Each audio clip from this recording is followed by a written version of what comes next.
បាទជំរាបសួរពុកម៉ែបងប្អូនទាំងអស់គ្នាថ្ងៃនេះខ្ញុំបានមកចែករំលែកពីដើមជីវ៉ាន់សុយបងប្អូនយកមកធ្វើថ្នាំព្យាបាលជំងឺរលាកថ្លើមធ្ងន់ធ្ងរ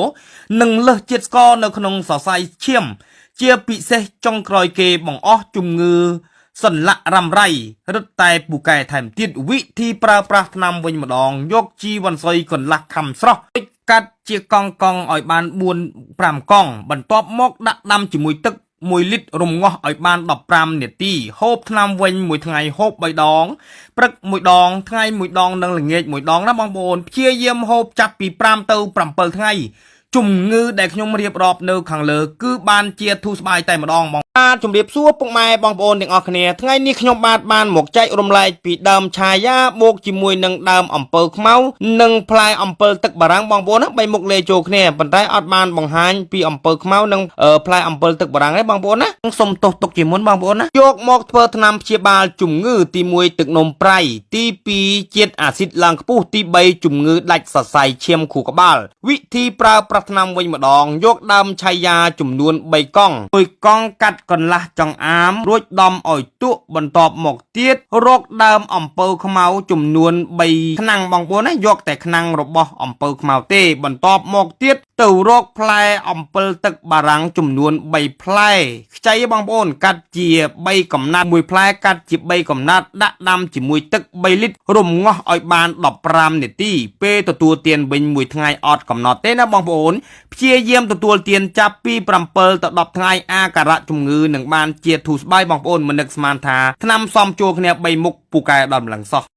ជំរាបសួរពុកម៉ែបងប្អូនទាំងអស់គ្នាថ្ងៃនេះខ្ញុំបានមកចែករំលែកជូនទៅដល់ពុកម៉ែបងប្អូនអំពីឫសដើមអណ្ដាតគោបូកជាមួយស្លឹកក្រូចសើចបងប្អូនណាពីរមុខលេខចូលគ្នាយកមកធ្វើថ្នាំព្យាបាលជំងឺទី1ក្រិនថ្លើមទី2ជំងឺទាច់ទឹកទី3ប្រមេះទឹកបាយទី4ស្វាយក្រាបវិធីប្រើថ្នាំវិញម្ដង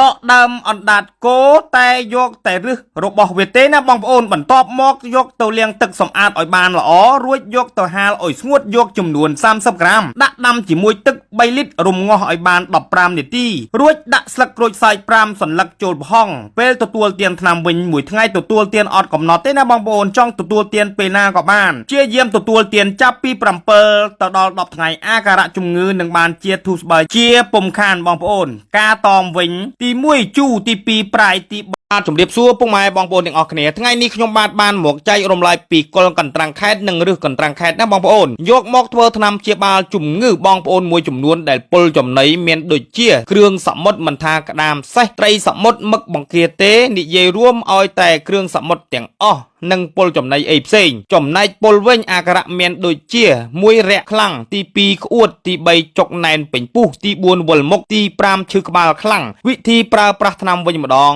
បងប្អូនគ្រាន់តែទៅជីកឫសនិង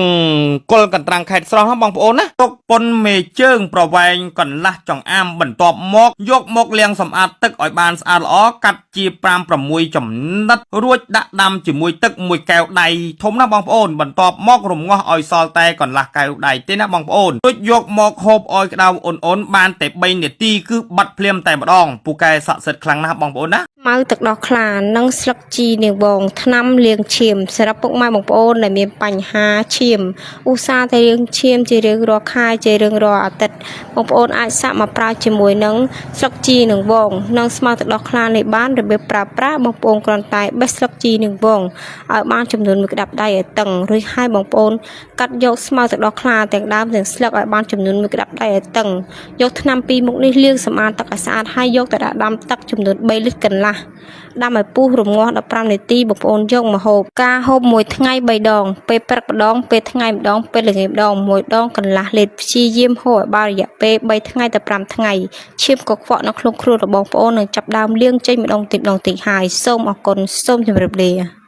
ថ្នាំព្យាបាលរមាស់ស្បែកទូទៅគ្រប់ប្រភេទរបៀបប្រើយកស្លឹកបាសចំនួន1ក្តាប់ដៃលាងទឹកឲ្យស្អាតបុកឲ្យម៉ត់ដាក់លាយជាមួយនឹងស្រាសោះកុំឲ្យខាប់ពេកហើយកុំឲ្យរាវពេករួចហើយយកទៅលាបលើស្បែកមួយថ្ងៃ4ទៅ5ដងព្យាយាមលាបរយៈពេល3ថ្ងៃទេស្បែករបស់ប្អូនលែងមានរមាស់ទៀតហើយ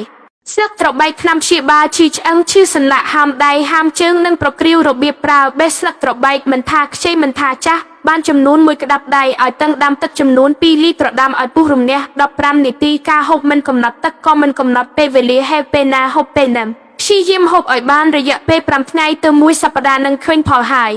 បាទជំរាបសួរពុកម៉ែបងប្អូនទាំងអស់គ្នាថ្ងៃនេះខ្ញុំបាទបានមកចែករំលែកពីដើមស្នាយណាបងប្អូនយកទៅធ្វើថ្នាំព្យាបាលជំងឺគ្រុនក្តៅគ្រុនចាញ់នោមទាស់នោមឈឺនោមក្រហាយនោមញាប់ជាពិសេសជាងនឹងទៅទៀតជំងឺរឹសដងបាត់តែម្ដងវិធីប្រើប្រាស់ថ្នាំវិញម្ដងទៅចាំងសម្បកដើមស្នាយនិងរឹសរបស់វារួចយកទៅលាងទឹកឲ្យបានស្អាតបន្ទាប់មកទៅហាលឲ្យស្ងួតយកចំនួន15ក្រាមដាក់ដាំជាមួយទឹក2លីត្ររំងាស់ឲ្យបាន15នាទីហូបថ្នាំវិញមួយថ្ងៃហូប3ដងព្រឹក1កែវថ្ងៃ1កែវនិងល្ងាច1កែវណាបងប្អូនព្យាយាមហូបចាប់ពី7ទៅ15ថ្ងៃជំងឺដែលខ្ញុំរៀបរាប់នៅខាងលើគឺបានជាធូរស្បើយបងប្អូនមិននឹកស្មានថាដើមស្នាយពូកែដល់ម្លឹងសោះ